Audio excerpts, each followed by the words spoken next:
বিছানায় যে বসে আছে সে আমার অফিসের বস, যে কিনা আমাকে দুই চোখে সহ্য করতে পারে না। তাহলে ভাবছেন আমার সাথে বিয়ে কেন হলো তার? এ অনেক কাহিনী। তবে সহজ ভাষায় বলা যায় যে ম্যাডাম আমার সাথে ফেঁসে গেছে, সে ভালোই হয়েছে। কারণ উনার কারণে একটু হলেই চাকরি হারাতাম। তখনই মুখ তুলে তাকায় নিশাত। আমি তোমাকে স্বামীর অধিকার দিতে পারবো না, ভুলে যেও না আমি তোমার বস। বলেছিলাম না, এই মেয়ে আমাকে দুই চোখে দেখতে পারে না। মুচকি হেসে নিজের মনে মনে কথাগুলো বলল আহনাফ। জি অবশ্যই, আমার সেটা মনে আছে। আমিও আপনাকে বউ হিসেবে দেখি না ম্যাডাম। গুড। মনে রাখবে তোমার আমার বিয়ে শুধুমাত্র একটা অ্যাক্সিডেন্ট। বাবা যতদিন দেশে আছে এই নাটক চলবে, এরপর আমরা আলাদা। জি ম্যাডাম। যাও ঘুমিয়ে পড়ো। কোথায় যাব? অন্য কোথাও গিয়ে ঘুমাও, এই রুমে না। ঠিক আছে, আমি আঙ্কেলের রুমে যাই। এই না মানে কি? আসলে আমি আবার একা ঘুমাতে পারি না, আর আঙ্কেলও তো একা। আর অন্য রুম তো শুনলাম গোছানো নেই। সব মিলিয়ে আপনিও এই রুমে রাখবেন না, তাই আঙ্কেলের রুমেই যাই। কোথাও লাগবে না যাওয়া, রুমেই ঘুমাও নিচে। এই ঠান্ডায় আপনি তো আবার এসি দিয়ে রুমকে সাউথ পোল বানিয়ে রাখেন। নিশাত বিরক্ত হয়ে একটা কম্বল আর বালিশ ছুঁড়ে দেয় তার দিকে। আহনাফ হেসে ফুলরে বিছানা করে শুয়ে পড়ে। হঠাৎ চোখ পড়ে নিশাতের দিকে। কি মিষ্টি দেখতে মেয়েটা, কিন্তু ভেতর থেকে একটা ঝালমরিচ। অফিসে সবসময় বকার উপর রাখতো, এবার তো বাসায়ও একসাথে। ভাবছেন বিয়ের পর নিশাত আহনাফের বাসায় না গিয়ে এখানে কেন? এই বাড়িটা নিশাতের বাবা তৈরি করেছিলেন নিশাতের জন্য। তার ইচ্ছে বিয়ের পর নিশাত আর তার স্বামী এখানে থাকবে। আর এমনিতেও আহনাফের আপন বলতে চাচা ছাড়া কেউ নেই। ছোটবেলায় বাবা মা হারিয়েছে, এরপর চাচা তাকে বড় করেছেন। এসব ভাবতে ভাবতে কখন যে আহনাফ ঘুমিয়ে পড়ে নিজেও বুঝতে পারেনি। সকাল সকাল একটা মিষ্টি ডাকে আহনাফের ঘুম ভেঙে যায়। চোখ খুলতেই দেখে কালো শাড়ি পরে হাতে চা নিয়ে সামনে দাঁড়িয়ে আছে নিশাত। অসম্ভব সুন্দর লাগছে তাকে। কতক্ষণ অবাক হয়ে তাকিয়ে থাকে আহনাফ। উঠবেন না? উঠুন, আর ঘুমাতে হবে না, নিন চা। আহনাফ ভালোভাবে তাকিয়ে দেখে দরজার কাছে নিশাতের বাবা। আচ্ছা, তাহলে এই জন্য এই নাটক করছে? নিশাতের এই সুন্দর কথার ধরন দেখে নিশাতের বাবা হেসে সেখান থেকে চলে যায়। তিনি যেতেই আহনাফের সামনে থেকে চা নিয়ে বিছানায় বসে নিজের চায়ে চুমুক দেয়। নাস্তা বানানো আছে, খেয়ে অফিসে চলে আসবে, আমি যাচ্ছি। আজও অফিস? তো না, কিছু না। বলে নিশাত তৈরি হতে চলে যায়। আহনাফ উঠে ফ্রেশ হয়ে নাস্তার জন্য বেরিয়ে দেখে নিশাত চলে গেছে। নিশাত আজ ও অফিস গেল। আসলে আমি বলেছি আজ কিছু গুরুত্বপূর্ণ কাজ আছে। ছুটি তো পরেও নেওয়া যাবে, তাই না? নিশাতের বাবা মাথা নাড়ে। নাস্তা করে রেডি হয়ে আহনাফ অফিসের গেটে যেতে দারোয়ান তাকে থামায়। কি হলো? ম্যাডামের আদেশ, কেউ দেরি করলে 20 মিনিট গেটের বাইরে দাঁড়া করিয়ে রাখতে। আরে ম্যাডামকে বলো আমি এসেছি। এই আদেশ শুধু আপনার জন্যই, আমার কিছু করার নেই। বলে দারোয়ান ভেতরের দিকে চলে যায়। এই রোদের মধ্যে দাঁড়িয়ে থাকে আহনাফ। কি গরম পড়েছে। 30 মিনিট হতেই দারোয়ান গেট খুলে দেয়। আহনাফ দ্রুত ভেতরে গিয়ে নিজের ডেস্কে গিয়ে কাজ শুরু করে। রোদে থাকার ফলে ঘেমে অবস্থা নাজেহাল তার। হঠাৎ পাশ থেকে তার কলিগ হেনা বলে ওঠে, কি ব্যাপার আজ এত লেট আর ঘেমে কেন? ও কিছু না, আসলে বাইরে যা রোদ। ঠিক আছো? তখন নিশাত এসে, অফিসে গল্প করার জন্য আসোনি তোমরা, আর তুমি লেট করে এসেও এত গল্প কিসের? Sorry ma'am. কাজ শেষ করে আমার সাথে দেখা করুন মিস্টার আহনাফ। ঠিক আছে ম্যাম। নিশাত কেবিনে চলে যায়। আহনাফ যত দ্রুত পারে কাজ শেষ করে ছুটে যায় কেবিনে। কেবিনে গিয়ে দেখে নিশাত রাগে চোখে তাকিয়ে আছে। আহনাফ গিয়ে বসবে, কিন্তু তার আগেই আমি বসতে বলিনি, দাঁড়িয়ে থাকো। জি ম্যাম। আহনাফ ফাইলগুলো নিশাতের দিকে বাড়িয়ে দেয়। নিশাত ফাইল দেখতে থাকে আর আহনাফ দাঁড়িয়ে তা দেখতে থাকে। সব ঠিক আছে। ধন্যবাদ। যাও, আমি আরো ফাইল পাঠাচ্ছি, শেষ করো। আরও? কোনো সমস্যা? না না। যাও। আহনাফ মাথা নিচু করে বেরিয়ে যায়। সে যেতেই নিশাত মুচকি হাসে। সারাদিন অফিসের কাজ শেষ করে ছুটির পর গেটের সামনে যেতে দেখে গাড়ি নিয়ে অপেক্ষা করছে নিশাত। এটা দেখে অবাক হয়ে যায় আহনাফ। গাড়ির দিকে এগিয়ে আসে সে। উঠে বসো। আমি চাই না আমরা দুজন আলাদাভাবে বাসায় যাই, আর বাবা সেটা নিয়ে কিছু ভাবুক। আচ্ছা। আহনাফ উঠে বসে গাড়িতে। বাসে এসে আহনাফ সোফায় হেলান দিয়ে বসে। নিশাত ফ্রেশ হয়ে এসে দেখে আহনাফ সোফায় ঘুমিয়ে আছে। সারাদিন যা চাপ গেছে তার উপর এটা দেখে কোথাও না কোথাও নিশাতের একটু খারাপ লাগে। এসিটা ছেড়ে দিয়ে একটা কাঁথা আহনাফের গায়ে দিয়ে রান্নাঘরে চলে যায় নিশাত। ঘুম থেকে উঠে দেখে রাত 8টা বাজে আর নিজের গায়ে কাঁথা দেখে একটু অবাক হয়ে যায় আহনাফ। উঠে ফ্রেশ হয়ে রান্নাঘরে গিয়ে দেখে নিশাত টেবিলের উপর মাথা ফেলে ঘুমিয়ে আছে, কিন্তু চুলার দিকে তাকিয়ে আহনাফ আটকে উঠে রান্না পুড়ে গেছে। আহনাফ দ্রুত ছুটে গিয়ে চুলা বন্ধ করে সব নামায়। নিশাতের বাবা বাইরে গেছেন, কিন্তু রান্না তো সব পুড়ে গেছে। খাবে কি তাহলে? নিশাতকে ডাকতেও ইচ্ছে করছে না। সারাদিন কাজের চাপ হয়তো বেশি গেছে তার উপর, তাই নিশাতকে না ডেকে নিজেই খাবার রান্না বসে। রান্নার হাত বেশ পাকা তার। পছন্দের কাজের মধ্যে রান্নাও আছে। রান্না বসিয়ে রুমে গিয়ে পুরো রুম গুছিয়ে নেয় সে।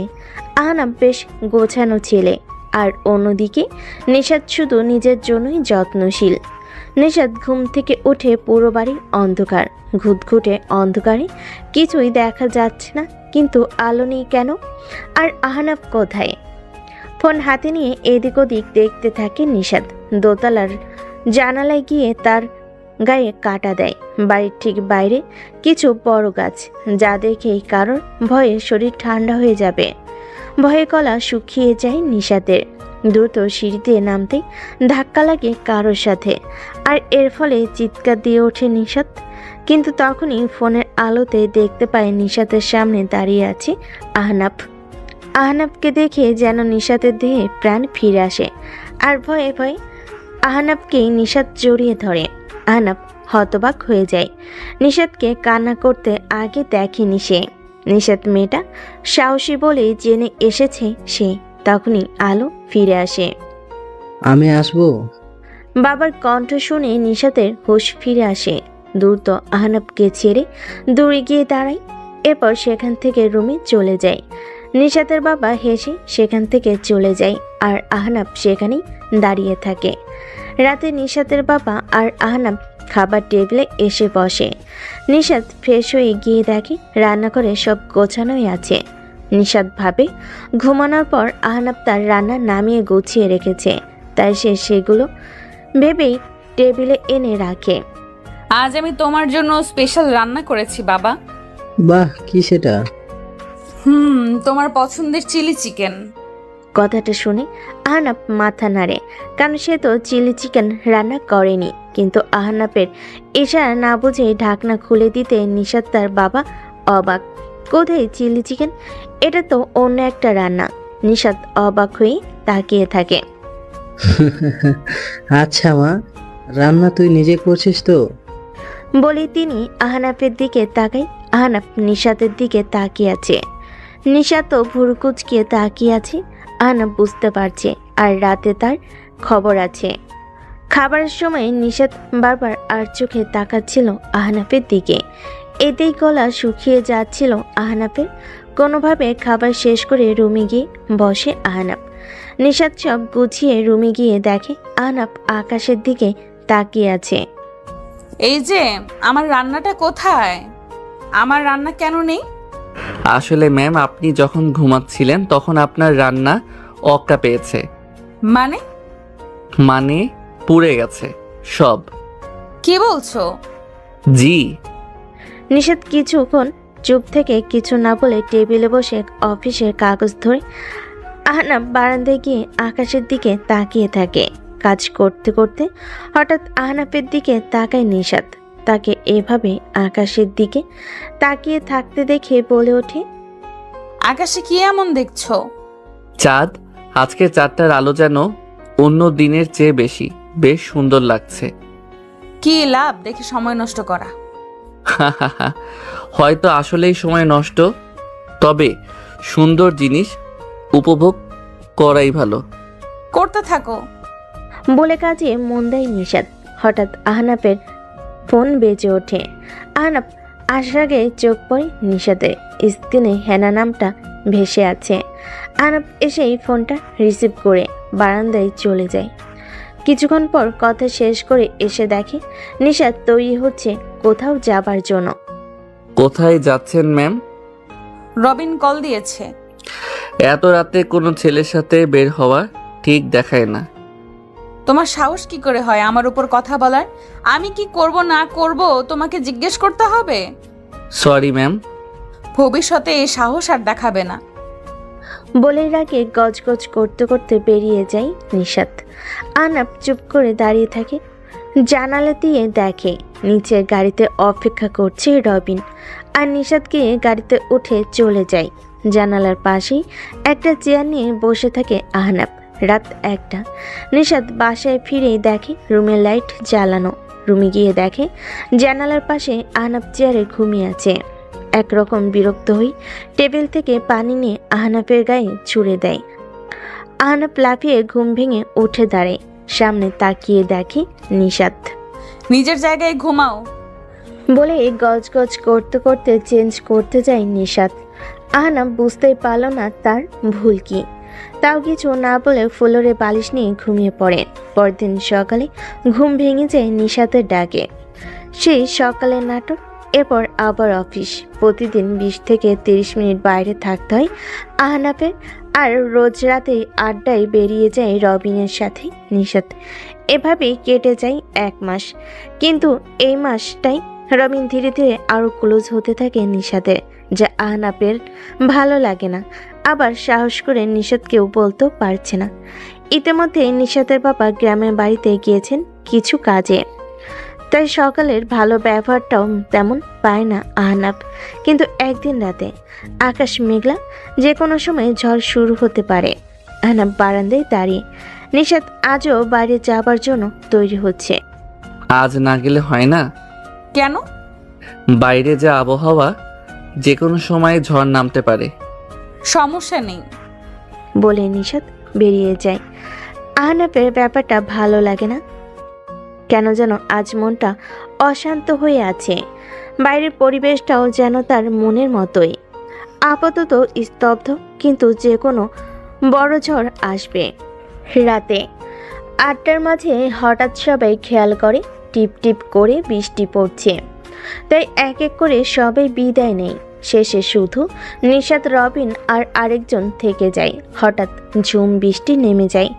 ভিজতে ভিজতে 3 জন ছুটতে থাকে। একজন তো তার বাসায় চলে যায়, আর রবিন আর নিশাত ভিজতে ভিজতে গাড়িতে গিয়ে বসে। নিশাত ব্যাগ থেকে রুমাল বের করে চুল আর মাথা মুছতে মুছতে বাইরের দিকে তাকিয়ে থাকে। কিন্তু রবিনের চোখ নিশাতের দেহের উপর। ভেজা নিশাতকে যেন আরও বেশি মোহনীয় লাগছে। নিজের উপর নিয়ন্ত্রণ হারিয়ে এগিয়ে যায় নিশাতের ঠোঁটের দিকে। নিশাত আচমকা ব্যাপারটা লক্ষ্য করে ধাক্কা দিয়ে তাকে দূরে সরিয়ে গালের চর বসিয়ে দেয়। তোমার মাথা ঠিক আছে? এই কি করছিস এসব? কিন্তু রবিন তখন এসব শোনার পাত্র নয়। ঝাঁপিয়ে পড়ে নিশাতের উপর। নিশাত কোনোভাবে তাকে ধাক্কা দিয়ে গাড়ি থেকে বেরিয়ে ছুটতে থাকে। আজ সে বুঝতে পারছে কেন আহনাফ বারবার না করত। সুযোগ পেলে কেউ ছাড়বে? কান্না করতে করতে ছুটতে থাকে নিশাত। পেছনে রবিনও আসছে ভেবে ভয়ে তার গলা শুকিয়ে যায়। একদিকে রাত 2টা বেজে গেছে, এখনো নিশাতের খোঁজ নেই। তাই চিন্তায় আহনাফের ভালো লাগছে না। হঠাৎ ফোন বেজে উঠতেই ছুটিকে ফোন হাতে নিয়ে দেখে নিশাতের কল। ফোন রিসিভ করতেই শুনতে পায় ওপার থেকে নিশাতের ভারী কান্নার শব্দ। নিশাত কিছু বলতে পারছে না, শুধু কান্না করছে। ম্যাম, আপনি কান্না করছেন কেন? ঠিক আছেন? আমি আসছি। কোথায় আছেন? আসছি আমি। কিছু বুঝতে না পেরে যেভাবে আছে সেভাবেই বেরিয়ে পড়ে আহনাব, কিন্তু ছুটে বাড়ির গেটের সামনে আসতে দেখে গেটের সামনে চাউনি নিচে হেলান দিয়ে মাথা গুটিয়ে কাঁদছে নিশাত। আহনাব তার সামনে বসতে নিশাত মুখ তুলে তাকায়। আমাকে ক্ষমা করে দাও, আমি আর রাতে বাইরে যাব না। কান্না জড়িত কথাগুলো ঠিক যেন আহনাবের বুকে লাগে, কিন্তু কি হয়েছে তার, আর কেনই বা নিশাত এসব বলছে? রুমে ফিরে নিশাত কিছু না বলে শাওরে চলে যায়। আহনাব কিছু বুঝতে না পেয়ে চুপচাপ অপেক্ষা করে। কিছুক্ষণ পর বেরিয়ে আসে নিশাত। আহনাবের দিকে তাকিয়ে দেখে আহনাব যেন কিছু জানার জন্য আগ্রহ নিয়ে বসে আছে। রাতে খেয়েছো? নিশাতের কথাটা শুনে আহনাব অবাক হয়ে তাকিয়ে থাকে। এই প্রথম নিশাত তার খোঁজ নিল খেয়েছি কিনা। আহনাবের মুখে একটা হাসি ফুটে ওঠে। না, এখনো খাইনি। আচ্ছা টেবিলে বসো, আমি খাবার নিয়ে আসছি। আহনাব মাথা নেড়ে উঠে গিয়ে টেবিলে বসে। নিশাত খাবার এনে বেড়ে দেয়। আহনাব যেন কোনো স্বপ্ন দেখছে, অবাক চোখে তাকিয়ে থাকে নিশাতের দিকে।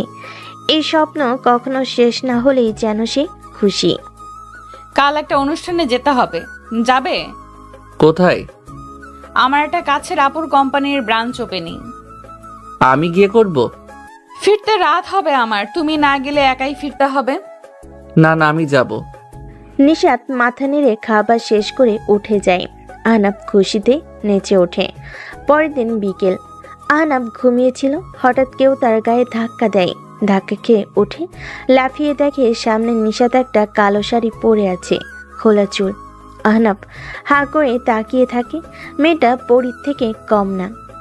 হা করে তাকিয়ে না থেকে উঠে ফ্রেশ হয়ে রেডি হয়ে নাও, এই স্যুটটা পরো। আহনাব তাকিয়ে দেখে একটা কালো স্যুট রাখা পাশে। আহনাব তুরত গিয়ে ফ্রেশ হয়ে তৈরি হয়ে নেয়। রেডি হয়ে এসে দেখে গাড়িতে নিশাত অপেক্ষা করছে, কিন্তু সে পাশের সিটে, এমনিতেই ড্রাইভার সিটে বসে। আহনাব কি দ্বারের সামনে। আজ গাড়ি তুমি চালাও। জি ম্যাম। আহনাব দ্রুত গাড়িতে উঠে বসে। বেশিক্ষণ লাগলো না পৌঁছাতে। সেখানে পৌঁছাতেই নিশাত সবার সাথে আলাপ করতে যায়, আর আহনাব খাবার স্টেশনে চলে যায়। খাদ্যপ্রিয় মানুষ সে। নিশাত কথা বলছিল সবার সাথে। তখনই আপু, আমাদের দেখলে না? নিশাত ঘুরে তাকিয়ে দেখে আনোয়ার আর মিম দাঁড়িয়ে আছে, পুরনো বন্ধু। আরে তোমরা এত দেরি কেন? আর বলবেন না, ওর তৈরি হতে এত সময় লাগলো।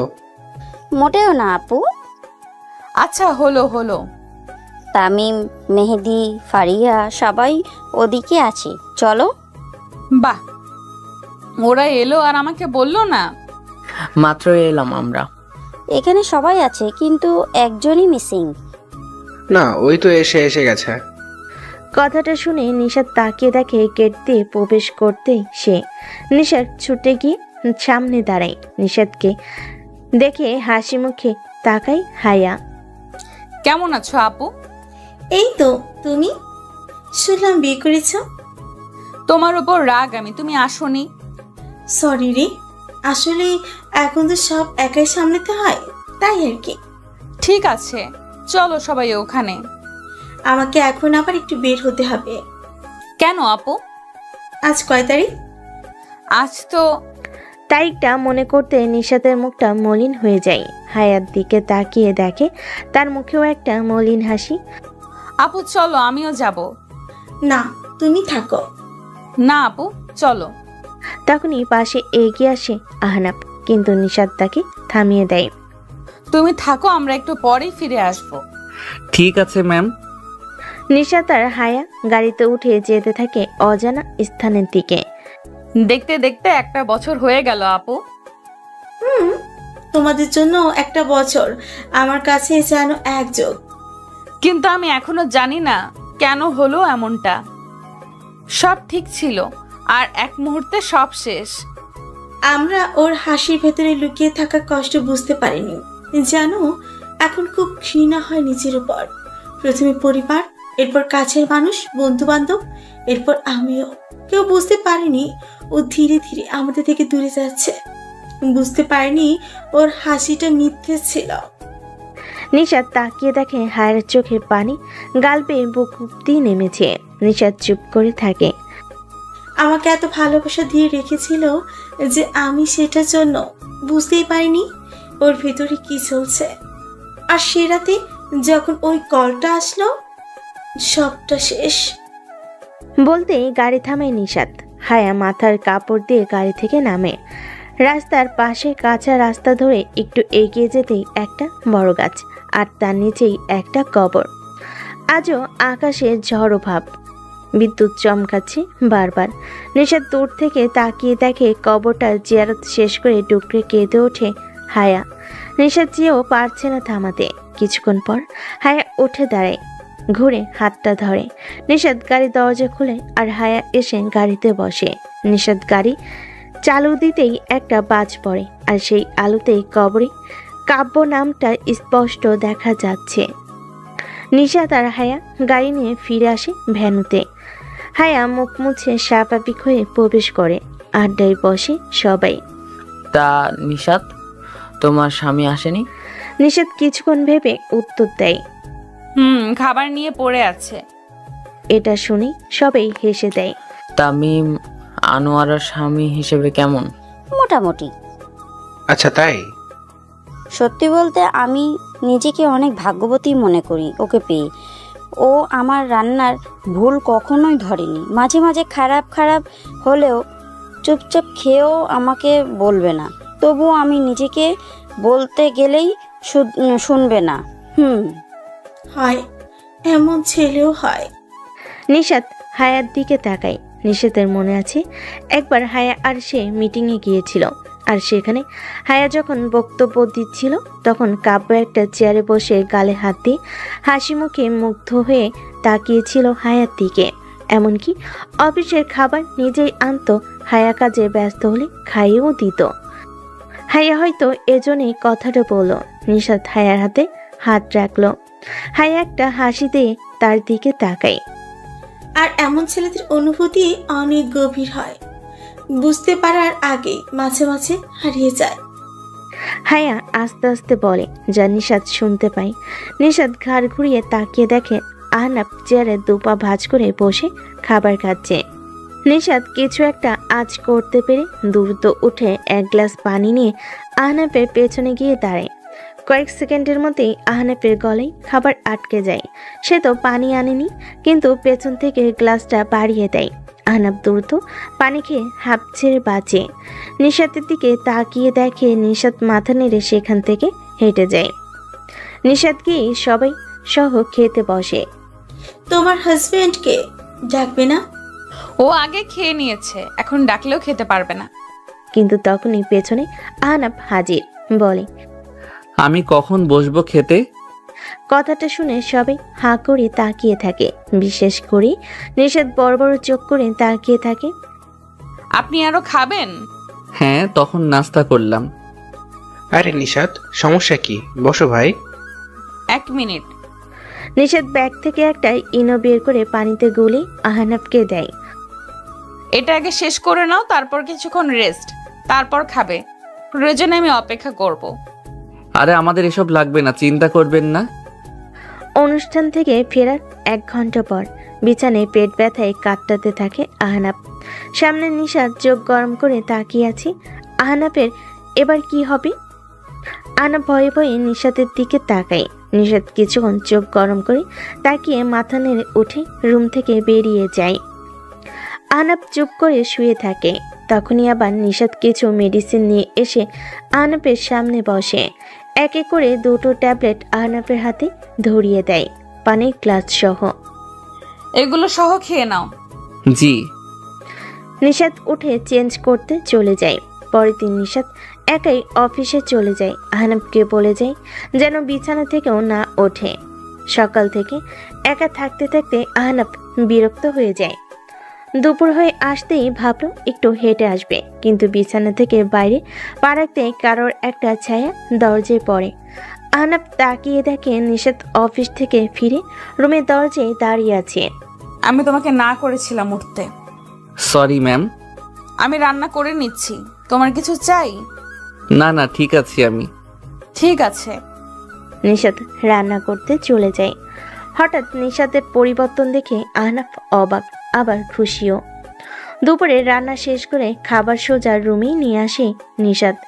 বেশ ভালো খাবার, ঝাল ছাড়া।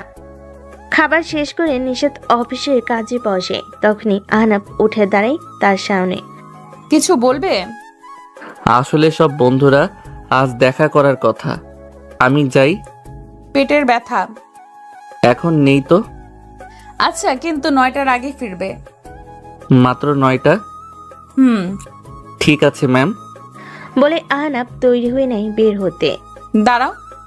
নিশাতের ডাকে দরজায় থমকে যায় আহনাফ। নিশাত উঠে ব্যাগ থেকে একটা ঘড়ির বক্স বের করে ঘড়িটা আহনাফের হাতে পরিয়ে দেয়। আহনাফ অবাক, কারণ এটা সেই ঘড়ি যা সে গতরাতে অনলাইনে দেখেছে আর তার খুব পছন্দ হয়েছিল, কিন্তু দাম বেশি, তাই আর ভাবিনি এই ব্যাপারে। এত দামি ঘড়ি আর নিশাত জানলো কিভাবে? ঠিক 9টার আগে ফিরবে।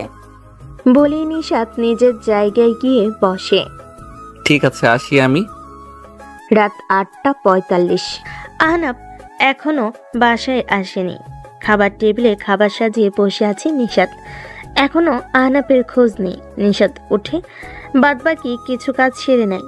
রাত 9:27। এখনো আহনাফ আসেনি। রাত 10:37। টেবিলে ঘুমিয়ে পড়েছিল নিশাত। উঠে দেখে আহনাফ এখনো আসেনি।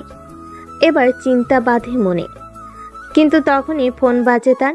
দ্রুত ফোন হাতে নিয়ে দেখে আহনাফের কল। কানে নিতেই শুনতে পায়। হ্যালো, কে? আহনাফের বস বলছেন? আসলে ম্যাম, ওর পরিবারের তো কেউ নেই। ওর বাসায় ফেরার সময় রাস্তায় অ্যাক্সিডেন্ট করেছে। আমরা ওকে সিটি হসপিটালে নিয়ে এসেছি। আপনার কাছে ওর আপন কারোর নাম্বার থাকলে জানিয়ে দিন। বলেই কল কেটে যায়। স্তব্ধ হয়ে যায় নিশাত।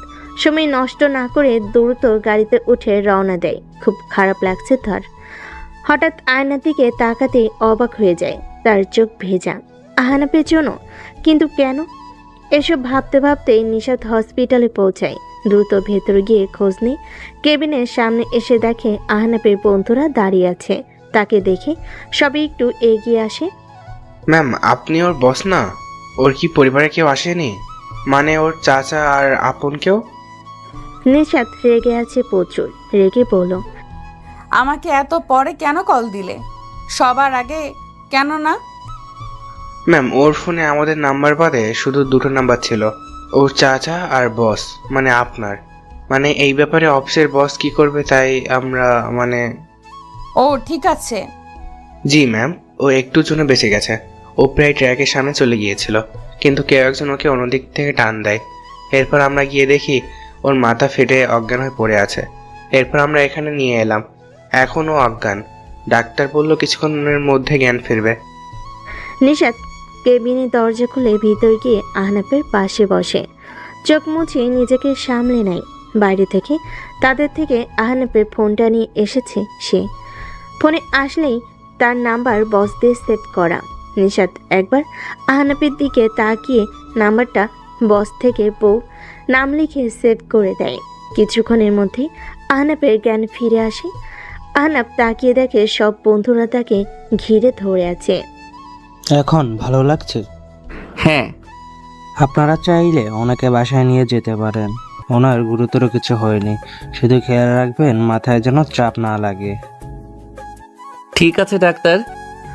কিছুক্ষণ বিশ্রাম নিয়ে আহনাফ ওঠে। ফোন হাতে নিয়ে দেখে রাত 3টা বেজে গেছে।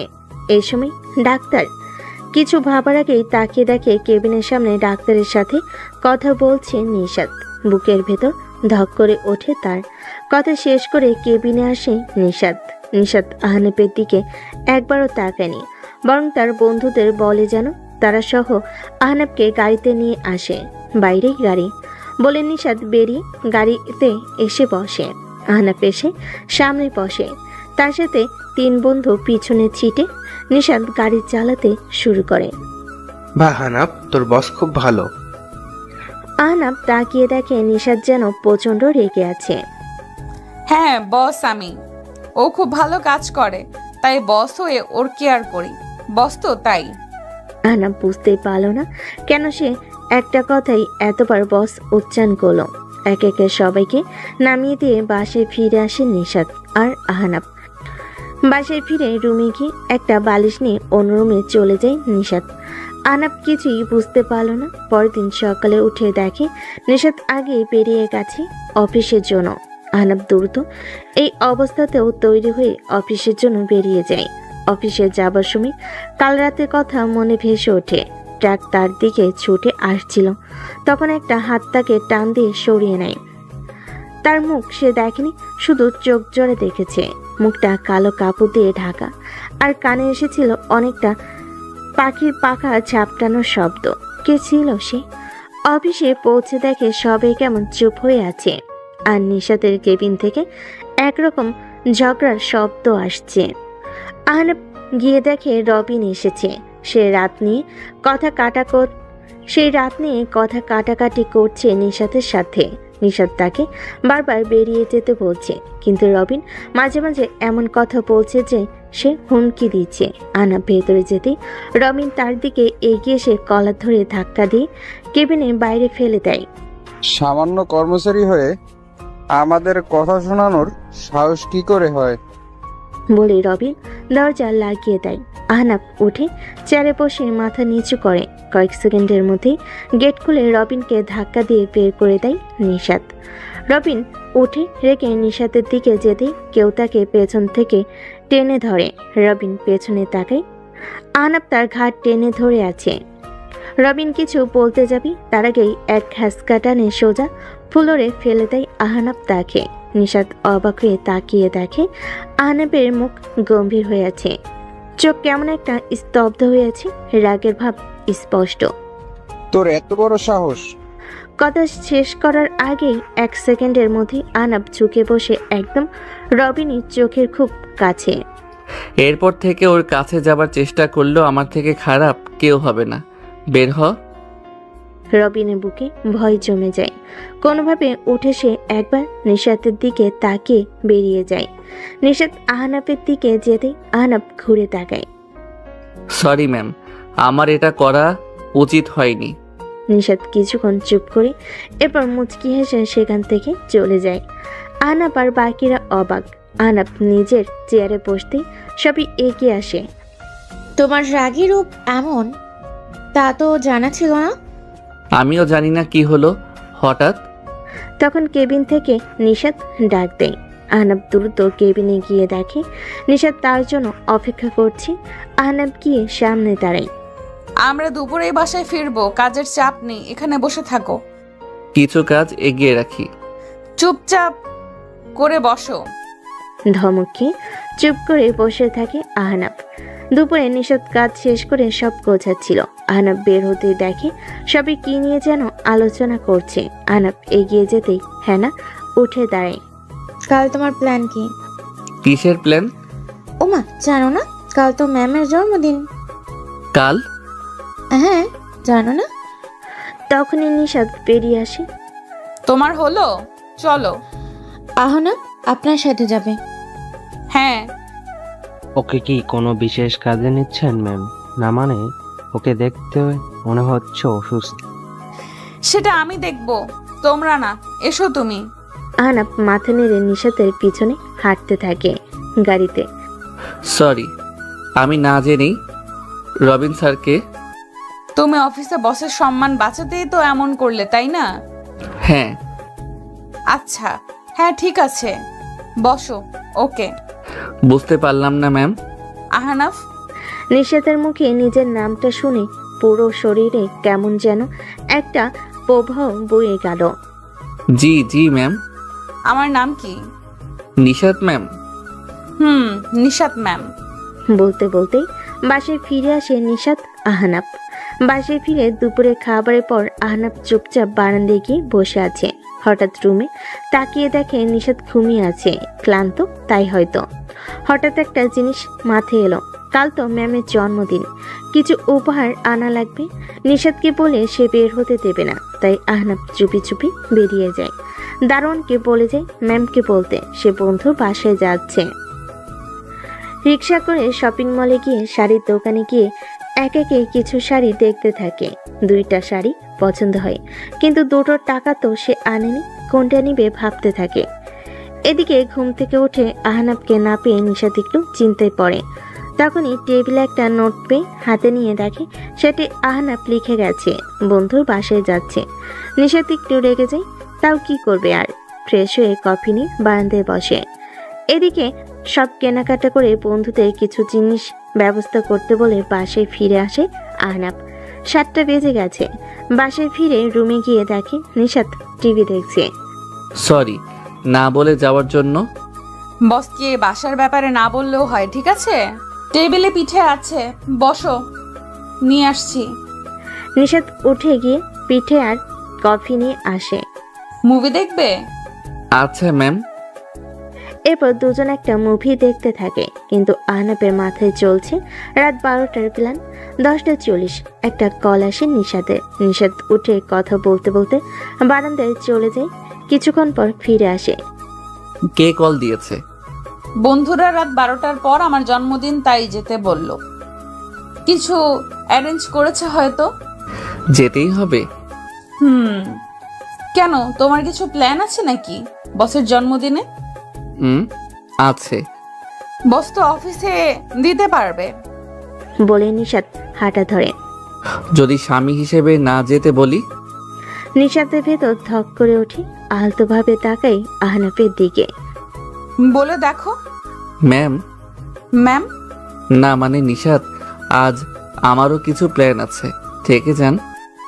নিশাতের বুক থেকে যেন একটা পাথর সরে যায়। ফোনটা তুলে কাউকে কল দেয়। হ্যালো, সরি আমি আসতে পারবো না, আমার স্বামী আজ আমাকে সারপ্রাইজ দেবে। আহনাফ চোখ বড় বড় করে তাকায়। কল কেটে নিশাত আহনাফের দিকে একবার তাকায়। এবার দেখি কি প্ল্যান তোমার বস বউয়ের জন্য। আহনাফের মুখে হাসি ফুটে ওঠে। কি প্ল্যান করেছে আহনাফ নিশাতের জন্মদিনের জন্য? রাত 11:30 বাজতে চলো। নিশাত বসে আছে একভাবে আহনাফের সামনে। আহনাফ বারবার ঘড়ির দিকে তাকাচ্ছে। 11:45 বেজে যায়। আহনাফ উঠে দাঁড়ায়, হেঁটে বাইরে কোথাও চলে যায়। নিশাত বুঝতে পারছে না কোথায় গেল আহনাফ। কিছুক্ষণ পর আহনাফ হাতে একটা বক্স নিয়ে ফিরে আসে। এসে নিশাতের সামনে দাঁড়ায়। এতে কি? খুলে দেখুন। নিশাত বক্সটা খুলতে দেখে নীল আর মেরুনের মধ্যে একটা সুন্দর শাড়ি। নিশাত মুগ্ধ হয়ে তাকিয়ে থাকে শাড়ির দিকে। 12টার আগেই দিলে যে? না, এটা সারপ্রাইজ না, এটা পরে আসুন, জলদি যান, সময় হয়ে এলো। কিসের সময়? আহা, যান না। নিশাত মাথা নেড়ে চেঞ্জ করতে চলে যায়। 11:57। নিশাত শাড়ি পরে বের হয়। নিশাতকে এই শাড়িতে দেখে আহনাফ মুগ্ধ হয়ে তাকিয়ে থাকে। এই যে দেখা হলো। So sorry ma'am. এবার সারপ্রাইজটা। আসুন আসুন। নিশাতকে নিয়ে দ্রুত ছাদে চলে যায় আহনাফ। পুরো ছাদ অন্ধকার। ছাদ অন্ধকার কেন? কিছুই দেখা যাচ্ছে না। নিশাতের কথা শুনে একটু হাসি আহনাফ। তাদের বাড়িটার আশেপাশে কোনো বাড়ি নেই, তাই আলাদাও আলো নেই। 12টা বাজতেই একটা জলও শব্দ হয়, আর এক একে বাড়ির চারপাশ থেকে আতশবাজি আকাশে গিয়ে ফাটতে শুরু করে। একের পর এক পুরো আকাশ আলোকিত হয়ে যায়। নিশাত মুগ্ধ হয়ে আকাশের দিকে তাকিয়ে থাকে। এভাবে 5 মিনিট আতশবাজি ফাটার পর পুরো ছাদ আলোকিত হয়ে যায়। সুন্দরভাবে সাজানো ছাদ। নিশাত অবাক হয়ে সেদিকে তাকাতে থাকে।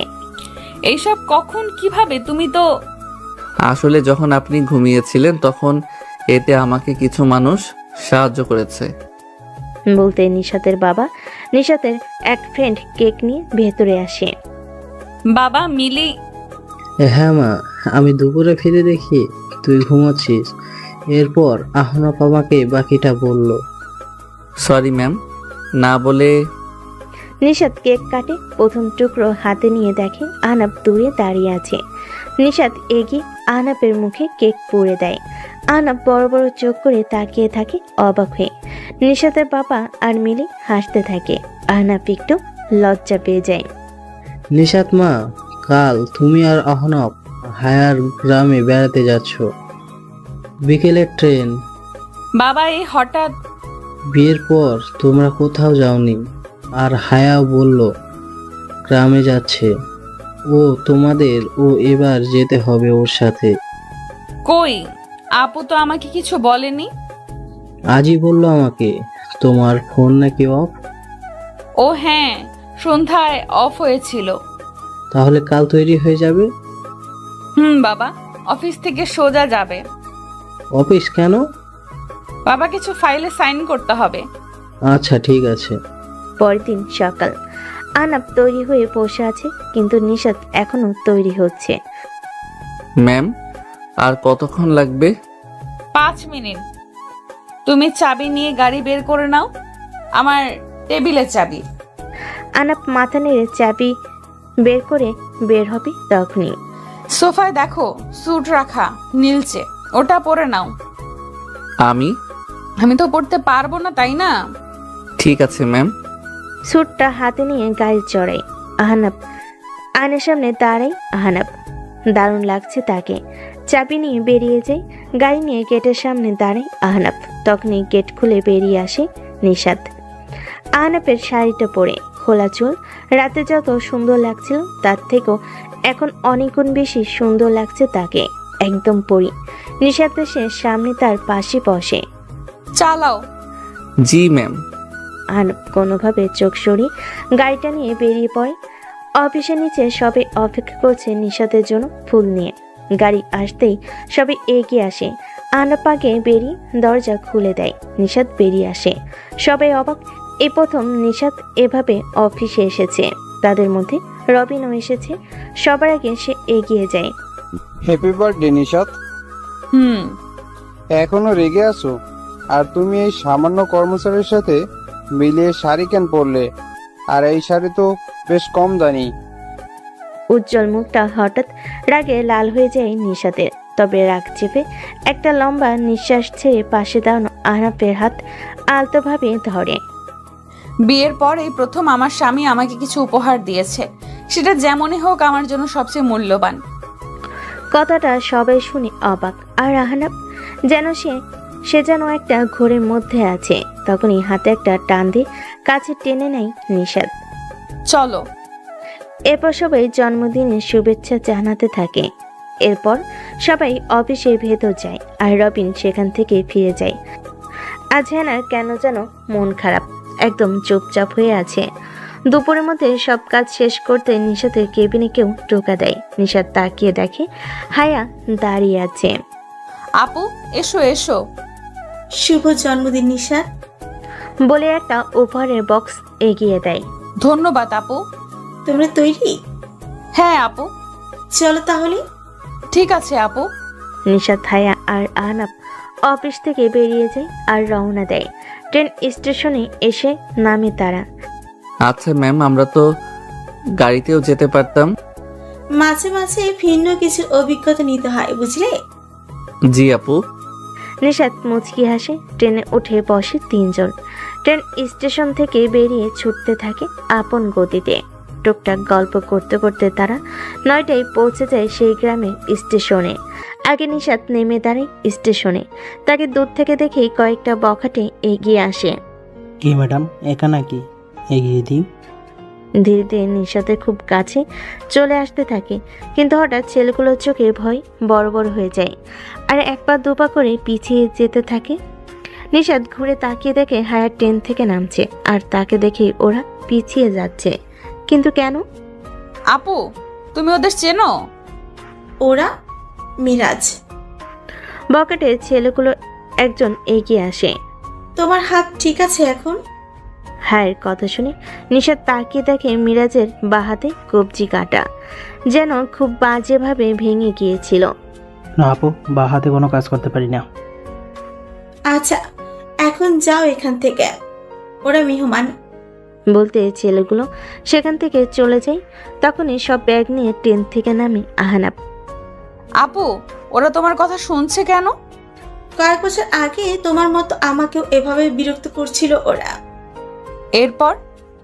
তোমার ভাইয়া আমার ঠিক পেছনেই ছিল। আর কি? বুঝতে পেরেছি। কি হয়েছে এখানে? কিছু না।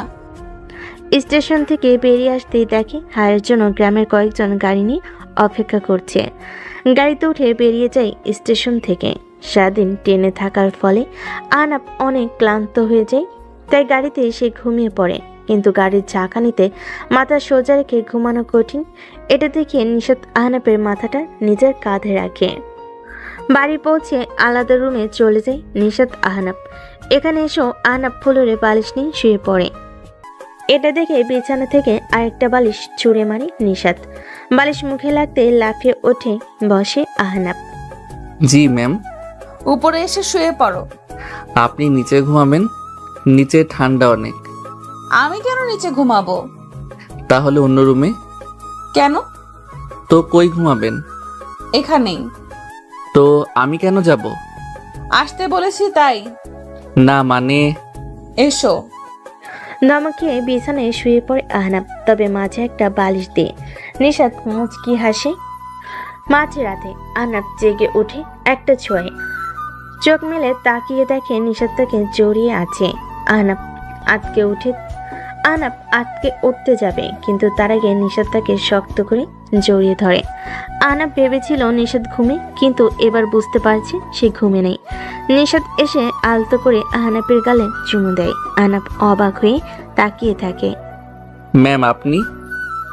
নিজের বউকে কেউ এভাবে ম্যাম বলে? সত্যি বলতে অনেক কিউট লাগে তোমার এই ম্যাম বলা। আহনাব কিছু বলতে যাবে, তার আগে নিশাত তার বুকের উপর ঝুঁকে ঠোঁটে ঠোঁট রেখে দেয়। আহনাবের শরীর ঠান্ডা হয়ে যায়।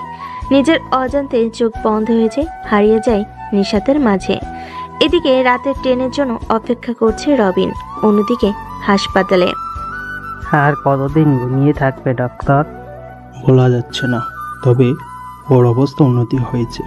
1 বছরের বেশি সময় হয়ে গেল, ওকে জাগিয়ে তুলুন। আমরা চেষ্টা করছি। সকালে ঘুম ভেঙে যেতেই আহনাব লক্ষ্য করে নিশাত তার বুকের উপর ঘুমিয়ে আছে। হুট করে উঠতে গেলে নিশাতের ঘুম ভেঙে যায়। নিশাত নিজেকে আহনাবের বুকে পেয়ে একটু লজ্জা পায়, কিন্তু নিজেকে সামলে বুকে শুয়ে চোখ কষলে আহনাবের দিকে তাকায়। কটা বাজে? 9টা। এ বাবা, এতক্ষণ ঘুমানো ঠিক হয়নি, ওঠো। কাল রাত আসলে। চুপ, ফ্রেশ হয়ে এসো। আহনাব মাথা নেড়ে উঠে চলে যায়। নিশাত হেসে বেরিয়ে যায়। আহনাব ফ্রেশ হয়ে এসে দেখে নিশাত তার জন্য পাঞ্জাবি বের করে গেছে। পাঞ্জাবি পরে বের হতে তখনই ফোন বেজে ওঠে। নাম্বারটা চেনা না, অচেনা। রিসিভ করতেই। স্যার, আপনি আহনাব স্যার? অচেনা কণ্ঠে। জি। জি, আপনার একটা পার্সেল রয়েছে। কিন্তু আমি তো শহরে নেই। জি জানি স্যার, আপনার ঠিকানাটা দিলে আমাদের জন্য সুবিধা হয়। আচ্ছা আমি এখন আছি। ঠিক আছে স্যার, ধন্যবাদ। বলে কল কেটে যায়। এই সময় পার্সেল কে পাঠাচ্ছে আর কেন, এসব না ভেবে বেরিয়ে নাস্তার টেবিলে গিয়ে দেখে হায়া নিশাত বসে আছে। খুব ভালো হলো। জি আপু। দুজনের জন্য আজ একটা সারপ্রাইজ আছে। কি সারপ্রাইজ আপু? এখনই বলবো না, বিকেলে। কি বলো না। আহনাফ, তোমার কাছে কোনো কল এসেছে? হ্যাঁ আপু, একটু আগেই। আচ্ছা, তাহলে বিকেলেই জেনে যাবে। আহা, বলো না। না, খেয়ে নাও দ্রুত। এরপর আমরা গ্রাম দেখতে বের হব। আচ্ছা। আহনাব নাস্তায় বসে। নাস্তা শেষ করে তিনজন গ্রামের রাস্তা ধরে হাঁটা শুরু করে গ্রাম দেখতে। দুধারে মাঠ আর রাস্তার ধারে উঁচু উঁচু গাছ, আর শীতল ছায়ার মধ্য দিয়ে কাঁচা রাস্তা চলে গেছে। আর সেই রাস্তা ধরে তিনজন হাঁটছে। মাঝে মাঝে পাশ দিয়ে শালিকের দল উড়ে যাচ্ছে।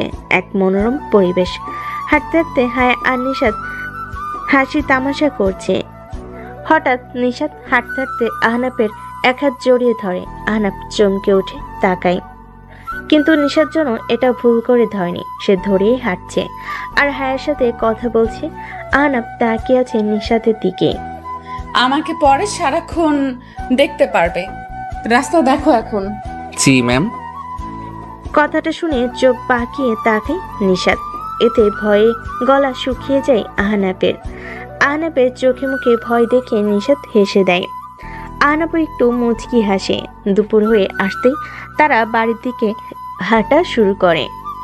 হঠাৎ দূর থেকে একটা বুড়ো লোক ছুটে আসে, এসে হায়ার সামনে দাঁড়ায়। হায়া মা, তুমি এসেছো, আমাকে বলনি কেন? কাকা, আমি রাতে এসেছি। আমি তো বিকেলে আপনার বাড়ি যেতাম। সে তো যেতেই হবে, আজ তো তোমার মিলির গায়ে হলুদ, কাল বিয়ে। কি বলেন? আমাদের মিলি বিয়ে? বাবা, কত বড় হয়ে গেল, বুঝতেই পারিনি। তুমি কিন্তু সময় করে চলে আসবে, মিলি জানলে কিন্তু নিজে গিয়েই টেনে নিয়ে আসবে তোমার। কাকা, আমি যাব। মিলির বিয়ে আর আমি যাব না, তা হয়? আচ্ছা মা, শুনে খুশি হলাম। এখন চাই, অনেক কাজ তো মা, মেয়ের বাবা তো। বলেই লোকটা ধান ক্ষেতের আইল ধরে একটা বাড়ির দিকে চলে যায়। আজ গাহলুতে যেতে হবে, গ্রামের বিয়েটাও দেখে নেবে তোমরা। আপু, বেশ ভালো হলো। আমি কখনো গ্রামের বিয়ে দেখিনি, আজ দেখব। আপু, তাহলে তো আমাকে একটু শপিং মলে যেতে হবে। কেন? আসলে আমি গলায় পরার কিছু আনিনি, শাড়ির সাথে কিছু না পরলে কেমন লাগবে বলো? এইখান থেকে সবচেয়ে কাছের শপিং মলের দূরত্ব 3 ঘন্টার। কি বলো? তাহলে বললাম না, ভেবো না, সারপ্রাইজ আছে। আচ্ছা, তুমি কি বলবে ঠিকভাবে?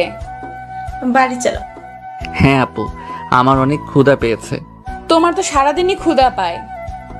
আসলে সত্যি খিদে পেয়েছে। হ্যাঁ হ্যাঁ, চলো। বাড়ি এসে হায়া রান্নার খোঁজ নেয়।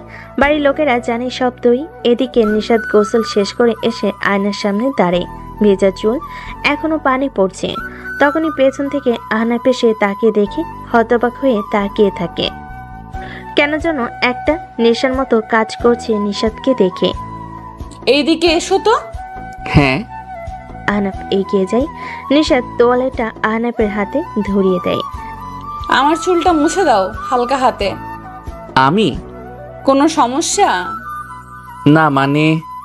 কোনো সমস্যা? না ম্যাম। নিশাত আয়নার সামনে বসে আর আহনাফ পেছনে দাঁড়িয়ে আস্তে আস্তে চুলে তোয়ালে বুলিয়ে শুকাতে থাকে। তা রাতে কি রঙের পাঞ্জাবি পরবে? জানি না, একটা পড়লেই হলো। জানি না মানে? এখনো ভাবোনি? না মানে। থামো, হয়েছে। জি। কালো পাঞ্জাবি আমি আয়রন করে রাখবো। জি আচ্ছা। অনুষ্ঠান শেষ করে বেশ কয়েকদিন পর নিশাত আর আহনাফ হায়ার থেকে বিদায় নিয়ে শহরে চলে আসে। নিশাত আগে থেকে পরিবর্তন হয়েছে, এখন আর রাতে একা বাইরে যায় না। আহনাফকে কেয়ার করে, তবে আহনাফ বুঝতে পারছে না তাকে ভালোবাসে নাকি বাসে না। সকালে নাস্তা করে দুজন অফিসে গেল। আহনাফ তার কলিগ হেনার সাথে কথা বলছিল, এমন সময় পিয়ন আসলো। স্যার, আপনাকে ম্যাডাম ডাকছে। গিয়ে বলো আসছি। ম্যাডাম আসবো? আসেন। ম্যাডাম দরজা লক করলেন কেন? আমি কি কিছু করেছি? বসেন। আপনি অফিসে গল্প করতে আসেন? না মানে ম্যাডাম, এই কথা বলছেন কেন? আমি যে প্রশ্ন করেছি তার উত্তর পাইনি। না মানে ম্যাডাম, একটু কথা বলছিলাম। না মানে জি। আর কিছু বলতে পারলাম না। ম্যাডাম আমার কলার ধরে তার মুখের সামনে নিয়ে আসলো। তারপর যা হলো তার জন্য আমি প্রস্তুত ছিলাম না। ম্যাডাম আমার ঠোঁটের সাথে তার ঠোঁট লাগিয়ে দিল। পাক্কা 5 মিনিট পর ছেড়ে দিয়ে দুজন হাঁপাচ্ছি। আর আমি ভাবছি এই মেয়ে আমার সাথে এটা কি করলো। আমার ভাবনার মাঝে হঠাৎ ম্যাডাম বলল, কই, আমার সাথে তো বলেন না। তুই এরপর থেকে যদি ওই মেয়ের সাথে কথা বলিস তাহলে তোর একদিন কি আমার একদিন। আমি কোনো কথা বললাম না। তারপর ম্যাডাম আবারও বলল, এখন আমার সামনে বসে থাক। আমি বলে দিচ্ছি কাল থেকে আপনার সিট আমার পাশে করে দিতে। আমি তো অবাক, এই মেয়ে বলে কি? আমি স্বপ্ন দেখছি না তো? আমার ভাবনার মাঝে আবারও বলল, এত অবাকের কিছু নাই। আর হ্যাঁ, কথা বলার জন্য আমি আছি। Okay madam. ম্যাডাম কাজ করছে আর আমি তাকে দেখছি। আজ অনেক সুন্দর লাগছে ম্যাডামকে। আমি এক ধ্যানে তাকিয়ে আছি। এর ভিতর লাঞ্চের সময় হয়ে গেছে, তাই ম্যাডাম আমাকে ডাকলো। আমাকে দেখার জন্য সারা রাত পড়ে আছে। আসো, লাঞ্চ করে আসি। আপনি একটু আগে যে জিনিস খাওয়াইলেন তাতে আর খিদে থাকে? কিছু বললে? না, আমি কিছু বলিনি। আচ্ছা তাহলে চলো। আমি আর ম্যাডাম অফিসের পাশে একটা রেস্টুরেন্টে আসলাম। খাবার অর্ডার দিল। খাবার খেয়ে অফিসে চলে আসলাম। আজকে এভাবেই দিনটা কেটে গেল। অফিস শেষ করে দুজনে বাসায় ফিরলাম। আমি ফ্রেশ হয়ে বসে মোবাইলে ফেসবুকে ঢুকলাম, হঠাৎ ম্যাডাম রুমে এসে বলল, তোমার মোবাইলটা দাও তো। কেন? আমি দিতে বলেছি।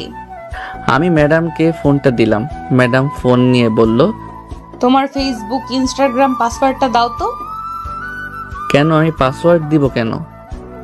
তোরা তো মেয়েদের সাথে কি, আমি তোর বউ, তুই একমাত্র আমার। অন্য কারোর সাথে কথা বললে তোর একদিন, আমার যা লাগে। দে পাসওয়ার্ড দে। এইভাবে কেউ মারে? ভালোভাবে বললেই দিয়ে দিতাম। গুন্ডি কোথাকার। কিছু বললে? না, এই নেন। তারপর আমার ফেসবুক ডিটেকটিভ করে নতুন একটা অ্যাকাউন্ট করে দিল। আমি তার হাতের থাপ্পড় খেয়ে আবুলের মতো বসে আছি আর ভাবছি এই মেয়ে আসলে চাইটা কি। হঠাৎ ম্যাডাম রুমে এসে বলল, চলো খাবে। না, আমার খিদে নেই। আমি বলছি খাবে মানে খাবে। সব আমার কথা মতো হবে নাকি?